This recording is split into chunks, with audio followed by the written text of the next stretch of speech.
May is Paternal Mental Health Awareness Month. The process of becoming a dad can be incredibly overwhelming. The process at times really can, especially if a couple is struggling with something like infertility. This week in our Real Men Wear Gowns campaign, what guys need to hear if they're having trouble conceiving.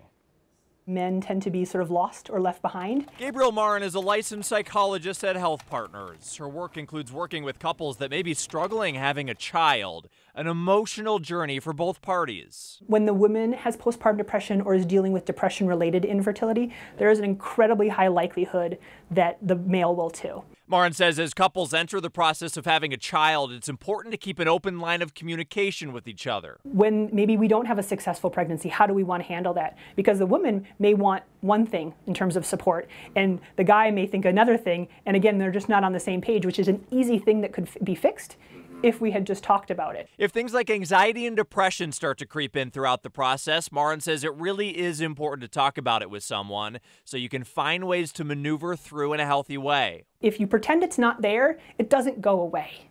The only way to actually deal with it is to go to that uncomfortable place and ask for help, because at least then there's the potential for it to get better. Something Marin admits is not always an easy thing to do, especially for guys. But she says contrary to what society may tell you, asking for help is not a sign of weakness. No human is going to go through life never struggling or never feeling ill or never being stressed. And then when we ask men to be that, it's really an unfair thing.